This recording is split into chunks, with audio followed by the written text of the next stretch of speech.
Hello दोस्तों, मैं अंजलि एक नया वीडियो लेकर आई हूँ। आज हम बात करेंगे फैंटेसी एंड एडवेंचर जॉनरा की एक बेहतरीन और डिफरेंट मूवी इंक हार्ट की।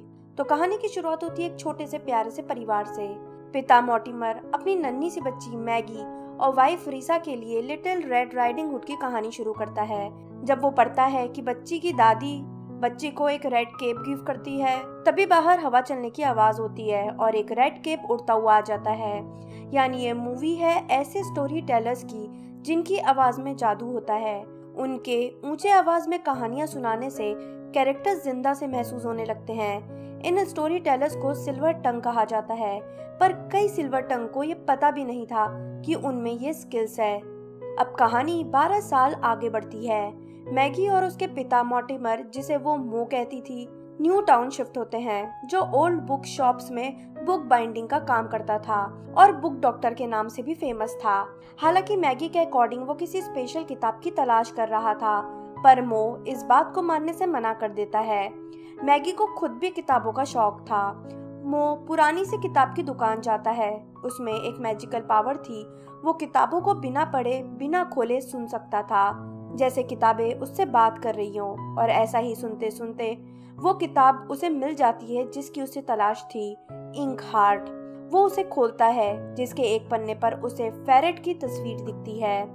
वहाँ मैगी के सामने एक जिंदा फेरेट आ जाता है, जिसे मैगी थोड़ा सा खाने को भी देती है। अगले पेज पर उसे एक आग की कलाबाजी करता आदमी दिखता है, जिसका नाम डस्ट फिंगर होता है। और वहाँ मैगी के पास वही डस्ट फिंगर आ जाता है। वो फेरेट उसी का पेट होता है। वो फेरेट का नाम ग्विन बताता है। मैगी ये कह के कि अजनबियों से बात नहीं करनी चाहिए जाने लगती है, पर डस्ट फिंगर उसे कहता है कि वो अजनबी नहीं है। वो उसे बचपन में एक बार मिल चुका है और वो उसका नाम भी जानता था। मो बाहर आ जाता है। डस्ट फिंगर उसे सिल्वर टंग बुलाता है। मो मैगी को गाड़ी में भेज देता है और डस्ट फिंगर से पूछता है कि आखिर वो क्या चाहता है। डस्ट फिंगर कहता है कि 9 साल पहले की गई गलती को वो सुधारे, और वो उसे वार्न भी करता है कि कैप्रिकॉर्न जानता है कि वो कहाँ रहता है और वो उसकी बेटी और उसका वेट कर रहा है, और वो चाहते हैं कि मो उनके लिए पढ़े। हालांकि मो कहता है कि अब वो लाउडली नहीं पढ़ता। डस्ट फिंगर कहता है तो वो उसके लिए पढ़ दे और उसे वापस घर भेज दे। मैगी से वैन में इंतजार नहीं किया जाता और वो छिपकर बात सुनती है। डस्ट फिंगर कहता है कि अगर वो किताब नहीं पढ़ सकता तो बस किताब दे दे, वो किसी और से अपना काम करवा लेगा। मो कहता है उसके पास कोई बुक नहीं, उसने हर जगह ढूंढ ली है। पर डस्ट फिंगर उससे पूछता है तो फिर उसके बैग में क्या है। मो बैग हटाकर डस्ट फिंगर को धक्का देकर निकल जाता है।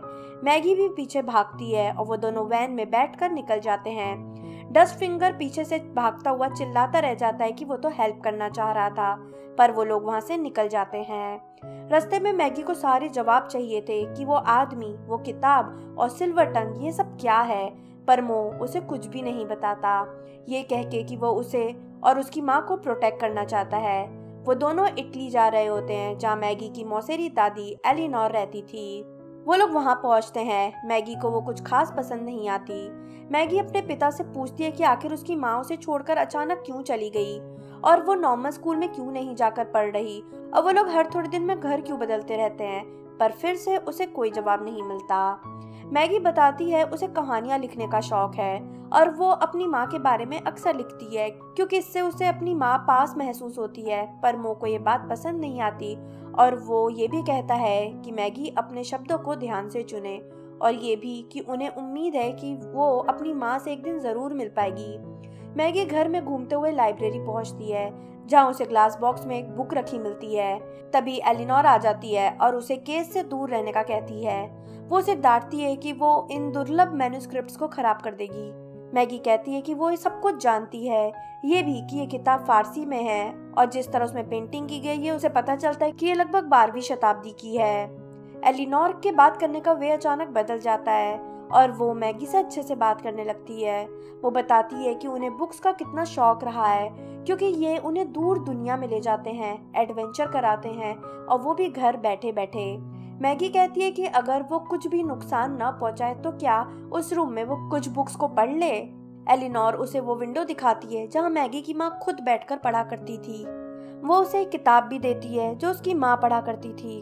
मैगी अब वहाँ ही रहती थी और बुक पढ़ती रहती थी कि एक दिन उसे भी किताबों से आवाजें आने लगी।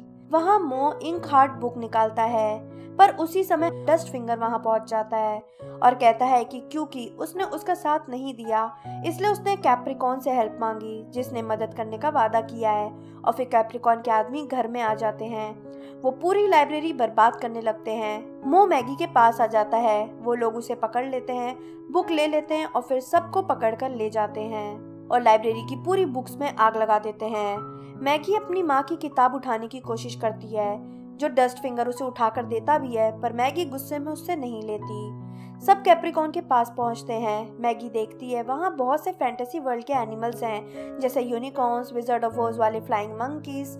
वहाँ उन तीनों को भी एक रूम में बंद कर दिया जाता है और फिर फाइनली मो सच्चाई बताता है कि एक बार एलिनोर बुक फेयर में गई थी, इसलिए मो, रीसा और मैगी उसके घर में थे, जहाँ मो ने इंक हार्ट नाम की बुक पढ़ना शुरू की थी, जो काफी जादू से भरी थी। उसमें एक डार्क शैडो नाम का मॉन्स्टर भी था। बुक ऊंची आवाज में पढ़ने से सबसे पहले कैप्रिकॉन बुक से बाहर आ गया, जो कि एक चालबाज लुटेरा था। फिर उसका साथी पास्ता, जो चाकू चलाने में एक्सपर्ट था।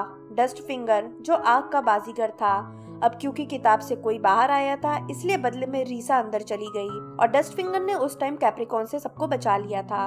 और यही स्टोरी मो ने लास्ट टाइम ऊंची आवाज में पढ़ी थी, इसलिए अब वो उसी किताब को पढ़कर रीसा को बुक से निकालना चाहता है और इसलिए वो इसी बुक को ढूंढ रहा था। कैप्रिकॉन की अब पूरी सेना किताब के बाहर आई हुई थी, पर सभी के चेहरे या शरीर पर लाइंस लिखी हुई थी। वो उन सबको कैप्रिकॉन के पास ले जाता है, जो बताता है कि वो इस दुनिया में कितने अच्छे से एडजस्ट हो गया है। एलिनोर नाराज होती है कि उसके गवारों ने उसकी लाइब्रेरी बर्बाद कर दी, पर कैप्रिकॉन उसका मुंह बंद करवा देता है और उसे बिठा देता है और एक दूसरा सिल्वर टंग डेरियस को दिखाता है और उससे रपुंजल की कहानी पढ़वाता है। डेरियस कहानी पढ़ता है, पर उसे हकलाने की बीमारी थी, इसलिए रपुंजल आ जाती है किताब से, पर उसके चेहरे पर भी लाइंस लिखी हुई होती है। उसके हकलाने के कारण पढ़े गए बुक से आए जानवर या लोग पूरी तरह वैसे नहीं होते जैसा उन्हें होना चाहिए था। उन पर निशान बने हुए आते हैं। कैप्रिकॉन मो को अरेबियन नाइट्स की किताब देता है और उसमें अली बाबा 40 चोर की कहानी पढ़ने का कहता है, जिसमें खजाने के बारे में लिखा होता है। मो के मना करने पर वो उसे धमकी देता है कि वो एलिनोर को मार देगा और मैगी को किडनैप करके रख लेगा। हालांकि मो कहता है कि कहानी पढ़ने से कौन बाहर आएगा या जाएगा इस पर उसका कोई कंट्रोल नहीं, पर फिर भी वो रेगिस्तान के गुफा के अंदर रखे खजाने के बारे में पढ़ता है। जब कासिम गुफा में चला गया था, पर दरवाजा खोलने का पासवर्ड भूल गया था, जो कि खुलजा सिमसिम था। उसके पढ़ते ही रूम में रेत आ जाती है और सोने के सिक्कों की बारिश होने लगती है, पर साथ ही 40 चोर में से एक चोर भी यहाँ आ जाता है, जिसे अस्तबल में भिजवा दिया जाता है। बदले में यहाँ से एक कैप्रिकॉन का साथी किताब में चला जाता है। अब डस्ट फिंगर आगे आकर कैप्रिकॉन से कहता है कि वादे अनुसार मुझे वापस भेज दो। मो कहता है कि वो उसे या किसी को भी वापस नहीं भेज सकता, क्योंकि उसे नहीं पता कि ये कैसे काम करता है। पर कैप्रिकॉन, जो इस दुनिया को इसके आराम, पैसों और टेक्नोलॉजी के कारण ज्यादा पसंद करने लगा था, वो कभी वापस नहीं जाना चाहता था और इसी कारण वो इंक हार्ट बुक को आग में डाल देता है। डस्ट फिंगर उसे लेने की कोशिश करता है, पर सब उसे ऐसा करने नहीं देते। बाकी लोगों को वापस अस्तबल भेज दिया जाता है। वहाँ डेरियस को सब जानवरों की देखभाल के लिए रखा गया था, जैसे मैनीडोर। डस्ट फिंगर किचन में जाता है, जहाँ एक औरत पोछा लगा रही होती है। डस्ट फिंगर उससे हेल्प मांगता है। आग से उसके हाथ जल गए थे। हालांकि जब वो कहानियों में था तब ऐसा कभी भी नहीं होता था। आग से खेलना ही तो उसका काम था। पर वो औरत दरअसल रीसा होती है। उसके चेहरे पर भी लाइंस लिखी होती है, लेकिन वो अब बोल नहीं सकती थी। यानी उसे डेरियस ने किताब से निकाला था, जिस कारण उसके फेस पर लाइंस थी और उसकी आवाज भी किताब में रह गई थी। सपने में डस्ट फिंगर को अपनी बीवी और बच्चे दिखाई देते हैं, जो उसे घर बुला रहे होते हैं। उसकी नींद खुलती है। रीसा उसकी पट्टी खोल रही होती है। वो अब ठीक था। वो रीसा से बोलता है वो उसके लिए क्या कर सकता है, तो रीसा उसे अपने परिवार की ड्राइंग दिखाती है और कहती है कि उसे आजाद करने में उसकी हेल्प करे। डस्ट फिंगर समझ जाता है कि जब वो बाहर आया तो वो किताब में चली गई थी। वो वादा करके जाता है कि वो उसे आजाद जरूर करवाएगा। वो ग्विन से चाबी उठवाता है और उसे रीसा के पास भिजवाता है और डस्ट फिंगर खुद अस्तबल जाता है, जहाँ मो कहता है कि उसे किसी भी तरह एक और बुक ढूंढनी होगी ताकि वो रीसा को ला सके और कैप्रिकॉन को अंदर भेज सके। एलिनोर कहती है कि पिछली कॉपी ढूंढने में उसे 9 साल लग गए थे, जिस पर मैगी आइडिया देती है कि राइटर के पास एक कॉपी जरूर होगी, जो डस्ट फिंगर सुन लेता है। वो दरवाजा खोलकर साथ चलने का प्रस्ताव रखता है और बचकर निकलने के लिए वो उसी किताब को निकालता है जो मैगी उस दिन लेना चाह रही थी। मो भयंकर तूफान वाली कहानी पढ़ता है और तूफान आने लगता है। रिसा उसी टाइम बचते हुए निकलने की कोशिश करती है, पर जमीन टूटने से वो नीचे गिर जाती है। वहाँ डिस्ट्रैक्शन का फायदा उठाकर सभी अस्तबल से भागते हैं। रिसा उठकर बाहर देखती है और उसे मो और बच्ची दिख जाते हैं, पर क्योंकि उसके पास आवाज नहीं थी वो उन्हें बुला नहीं पाती। डस्टफिंगर उसे देख लेता है पर वो उसकी हेल्प नहीं करता और सब वहाँ से भाग जाते हैं। अगले दिन सभी लोग राइटर के शहर पहुँचते हैं। उस चोर फरीद को लगता था कि वो सपने में है। एलिनोर फरीद के लिए कुछ कपड़े खरीद कर लाती है ताकि उसे ठंड न लगे और खुद वापस जाने का डिसाइड करती है।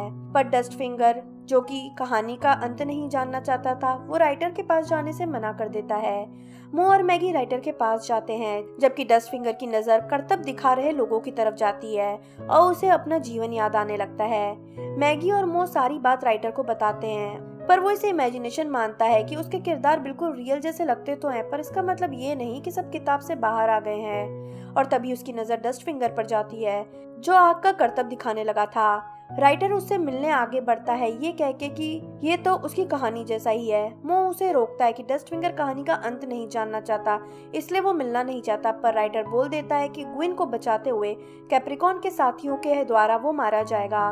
डस्टफिंगर को गुस्सा आ जाता है और वो कहता है बस किताब की एक कॉपी दे दे ताकि वो घर वापस जाए। राइटर उन्हें अपने गोदाम में ले जाता है, जहां आग लगने और बुक पब्लिश होना बंद होने से किताबों को ढूंढना बहुत मुश्किल था। वहां फरीद को अब इस दुनिया में मजा आने लगा था, इसे वो स्वर्ग सा मानता था। वहाँ राइटर को ओरिजिनल टाइप्ड बुक के पेजेस मिल जाते हैं। अब डस्टफिंगर बस वापस जाना चाहता था, पर मो कहता है कि वो इसी शर्त पर उसे वापस भेजेगा अगर उसकी पत्नी सही सलामत किताब से वापस आती है। पर फिर डस्टफिंगर उसे बता ही देता है कि वो बुक में है ही नहीं। सब नाराज होते कि उसने बताया क्यों नहीं, वो कैप्रिकॉन के महल में ही थी। पर डस्टफिंगर कहता है कि अगर वो ऐसा करता तो वो लोग कभी भी बुक ढूंढने नहीं आते और वो कभी भी वापस स्टोरी में नहीं जा पाता। मो मैगी और फरीद को राइटर के घर पर रुकने का कह के खुद कैप्रिकॉन के महल जाने का डिसाइड करता है रिसा को लाने, और राइटर की कार में डस्टफिंगर और वो साथ में जाते हैं। रात होती है, राइटर सो जाता है और मैगी को रहस्यमयी आवाजें आती हैं। वो आवाज के पीछे एक रूम में जाती है, ये उसी किताब से आ रही होती है जो उसकी माँ की थी। मैगी वो किताब ऊंची आवाज में पढ़ने लगती है और जैसे ही वो तूफान की बात करती है सच में तूफान आ जाता है। वो टोटो नाम के छोटे से काले कुत्ते की कहानी भी पढ़ती है और सच में टोटो बुक से बाहर आ जाता है, यानी मैगी भी एक सिल्वर टंग होती है। पर तभी राइटर उसका रूम खुलवाता है और कैप्रिकॉन के साथ ही वहाँ होते हैं जो मो को ढूंढते हुए आए थे। पर तभी टोटो बाहर आ जाता है। मैगी उसका नाम ले लेती है और राइटर बोल पड़ता है कि मैगी के पास अपने पिता का हुनर है, इसलिए कैप्रिकॉन के साथ ही राइटर मैगी और टोटो को अपने साथ ले जाते हैं। वहाँ कार में मो को पता चलता है कि फरीद भी कार में छिपकर आ गया था, जो साथ जाना चाह रहा था और डस्टफिंगर से फायर ब्रेथ भी सीखना चाह रहा था। वो लोग पैलेस के बाहर पहुंचते हैं और सर्वेंट्स रूम के लिए पीछे का रास्ता चुनते हैं, जिसमें उन्हें छत से होकर जाना था। पर मो के गिरने से नीचे आदमियों को पता चल जाता है कि वो सब ऊपर हैं। मो अंदर जाता है जहां उसे रिसा का रूम मिल जाता है, पर बाहर फरीद और डस्टफिंगर को कैप्रिकॉन के आदमी देख लेते हैं। फरीद तो भाग जाता है पर डस्टफिंगर पकड़ा जाता है और रास्ते में कोई जाल में लटका होता है जो उसके बाल पकड़ लेता है। ये रिसा होती है। डस्टफिंगर उसे बताता है कि उसका पति उसे बचाने आया है, जबकि फरीद वहाँ मो से मिलता है। वहाँ मैगी को भी ले आया जाता है और बुक पढ़वाई जाती है और उसके बुक पढ़ते ही चीजें बाहर आने लगती हैं। राइटर कहता है कि कैप्रिकॉन बिल्कुल ही उसके लिखे कैरेक्टर की तरह है, यानी अंदर से डरपोक भी। कई लोग कैप्रिकॉन का मजाक बनाने लगते हैं, जिस पर वो कहता है कि वो शैडो मॉन्स्टर को बुलाएगा और सबको मरवा देगा। मैगी उसे याद दिलाती है कि इंक हार्ट की लास्ट कॉपी तो उसी ने जला दी थी, तो शैडो नहीं आ सकता। पर कैप्रिकॉन दिखाता है कि एक कॉपी उसके पास पहले से होती है। वो मैगी को पढ़ने का कहता है, मैगी मना कर देती है, पर वो उसे रिसा को दिखाता है। मैगी अपनी माँ को पहचान जाती है। कैप्रिकॉन के साथी राइटर और मैगी को ले जाते हैं। हालांकि एक साथी कह रहा होता है कि क्या राइटर कहानी में चेंज करके उसे थोड़ा खूबसूरत बना सकता है। राइटर कहता है आइडिया तो बहुत अच्छा है, पर पता नहीं ऐसा करा जा सकता है या नहीं, क्योंकि कहानी जो भी बनती है वो बिल्कुल रियलिस्टिक होनी चाहिए। मो ऊपर से सब देख रहा होता है। उसके बाद मैगी और राइटर को बेसमेंट में बंद कर दिया जाता है। वहाँ ही डस्टफिंगर भी होता है। मैगी बताती है कि कैप्रिकॉन के पास एक और इंक हार्ट की बुक है और वो शैडो को निकालना चाह रहा है और वो सिल्वर टंग होने के कारण ऐसा कर सकती है। राइटर नई कहानी बनाने की कोशिश करता है जो बिल्कुल रियलिस्टिक हो और वो शैडो मॉन्स्टर से बच सके। तभी एक आदमी खाना लेकर आता है, जिसे राइटर बताता है कि वो भूतों से डरता है, इसलिए वो एक ताबीज पहन कर रखता था। पर ग्विन उसका ताबीज छीन लेता है। डस्टफिंगर उसे अंदर बुलाता है और डराता है कि वो श्राप दे रहा है, पर तब तक मैगी उस आदमी के सिर पर हड्डी से मार देती है और मौके का फायदा उठाकर डस्टफिंगर वहाँ से बाहर निकलता है, पर वो मैगी का दरवाजा नहीं खोल पाता और वहाँ से चला जाता है और मो और फरीद से मिलता है और सारी बातें बताता है। वहाँ घर में किसी को न पाकर एलिनोर भी महल की तरफ निकल जाती है। मैगी और राइटर अब भी स्टोरी लिखने की कोशिश कर रहे होते हैं। मैगी हेल्प का कहती है क्योंकि वो खुद भी एक राइटर बनना चाहती थी, पर तब तक कैप्रिकॉन के साथ ही मैगी को अपने साथ ले जाते हैं। फरीद भी अब थोड़ा थोड़ा फायर लाना सीख रहा होता है। वो प्लान बनाते हैं कि डस्टफिंगर पैलेस में आग लगा देगा, लोगों का ध्यान भटकेगा, वो महल की आग बुझाने की कोशिश करेंगे। तब वो लोग भेस बदलकर अंदर घुसकर मैगी, रिसा और राइटर को बचा लेंगे। वहाँ कैप्रिकॉन बता रहा होता है कि शैडो का यूज करके वो कैसे अपनी मलकियत बढ़ाएगा। मैगी के कपड़े बदलकर रात में जश्न शुरू होता है। वो देखती है कि रिसा और राइटर को केज में रखा गया है। एलिनोर भी डेरियस के पास पहुंचती है और वहां से बाहर निकालती है। वहां मैगी को इंक हार्ट दी जाती है। मैगी को मुंह दिख जाता है और वो भी रिसा को देख लेता है। वहां डस्टफिंगर फरीद के साथ मिलकर आग लगाने का काम शुरू कर देता है। मैगी पढ़ना स्टार्ट करती है, जिसमें वो शैडो वाला चैप्टर पढ़ रही होती है। राइटर टोटो की हेल्प से नई लिखी स्टोरी मैगी तक पहुंचवाता है और शैडो आ जाता है, एक बड़ा सा धुएं सा बादल सा बना हुआ मॉन्स्टर। पर टोटो मैगी को वो न्यू स्टोरी दे देता है जिसे मैगी पढ़ने लगती है। उसमें लिखा होता है कि शैडो जो हमेशा कैप्रिकॉन की सुनता था, उसे एक लड़की की आवाज आती है और उन लोगों का दर्द फील होने लगता है जिनकी राख से वो बना हुआ था। इसलिए अब शैडो आतंक फैलाने वालों से बदला लेगा और सबसे पहले कैप्रिकॉन को पकड़ेगा। पर कैप्रिकॉन को समझ में आ जाता है कि ये वो स्टोरी नहीं है और वो चाकू निकालता है, पर मो उस पर कूद जाता है। तभी कैप्रिकॉन की साथी आकर मैगी का पेज ले लेती है। वहाँ वो दोनों महल में आग लगा देते हैं और लड़ते लड़ते कैप्रिकॉन ये देख लेता है। एलिनोर भी यूनिकॉर्न पर बैठकर पहुंच जाती है और सारे किताब से निकले जानवरों को ले आती है। कैप्रिकॉन शैडो को ऑर्डर देता है कि वो जाकर रिसा को खा जाए। मो सामने आकर शैडो को डिस्ट्रैक्ट करता है और मैगी को पढ़ने का कहता है। अब क्योंकि पढ़ने के लिए कुछ था ही नहीं, मो मैगी को एक पेन दे देता है कि वो क्योंकि खुद स्टोरी राइटर है, वो खुद स्टोरी लिखे और उसे पढ़े। उसकी माँ उसे इशारे से बताती है कि वो अपने हाथ पर लिख ले। मैगी अपने हाथ में कहानी लिखना शुरू करती है कि शैडो मासूमों को छोड़कर मुड़ जाता है उसकी तरफ जो इतने सालों से उसे कंट्रोल कर रहा था, और शैडो के पास आते ही कैप्रिकॉन किताब के पुराने पन्नों की तरह झड़ने लगेगा। उसके बोलते ही कैप्रिकॉन पेपर में बदलने लगता है। वो लिखकर पढ़ती है कि कैप्रिकॉन के साथियों के साथ भी यही होता है और कैप्रिकॉन और उसके साथी राख में बदलने लगते हैं और सबके राख को खींचने के बाद मैगी की कहानी के अनुसार शैडो खुद मर जाएगा। और ऐसा ही हो जाता है। उसके बाद वो पढ़ती है कि जो भी अपनी मर्जी के बिना यहाँ आए हैं और लड़की की नजरों में है, वो आजाद हो जाएं और वहीं चले जाएं जहाँ से वो आए थे। इस कारण सारे जानवर गायब होकर वापस बुक में चले जाते हैं। ऐसा होते ही रिसा की आवाज भी लौट आती है, यहाँ तक कि राइटर भी जो अपनी बनाई दुनिया में जाना चाहता था, मैगी उसे वहाँ भेज देती है। डस्टफिंगर वापस जाने के लिए आता है, बल्कि फरीद वापस नहीं जाना चाहता था, पर डस्टफिंगर परिवार को मिलता देखकर रुक जाता है और फरीद से कहता है कि उसने मिस कर दिया। सब वापस जाने वाले लोग चले गए और अब वो कभी भी वापस नहीं जा पाएगा। वो वहाँ से चला जाता है। बाकी लोग भी महल से बाहर निकलते हैं। मैगी देखती है कि बुक गायब हो गई है और महल गिर रहा है, पर वो किताब दरअसल फरीद ने ले ली थी। वो उसे डस्टफिंगर को देता है। फरीद मैगी को पसंद करने लगा था, इसलिए वो मो की जेब से उसकी फोटो भी चुरा कर ले आया था। वो दोनों आगे बढ़ते हैं ताकि किसी और सिल्वर टंग को ढूंढ ले जो डस्टफिंगर को वापस भेज दे, पर मो उनके पीछे आ जाता है और उसके लिए किताब पढ़ता है। डस्टफिंगर वापस किताब में चला जाता है। फरीद ने ग्विन को पहले ही अपने पास रख लिया था ताकि डस्टफिंगर की कहानी का अंत अलग हो, उसे मरना न पड़े। मैगी फरीद को अपने साथ रहने का कहती है। फरीद खुशी खुशी उनके साथ चल देता है। वहाँ डस्टफिंगर भी अपने परिवार से मिलकर बहुत खुश होता है और यहाँ ये कहानी खत्म होती है। तो दोस्तों, इस मूवी की कहानी आपको कैसे लगी मुझे नीचे कमेंट बॉक्स में बताएं। वीडियो पसंद आया हो तो लाइक और शेयर जरूर करें। मैं जल्दी नए वीडियो के साथ वापस आऊंगी। तब तक के लिए बाय बाय।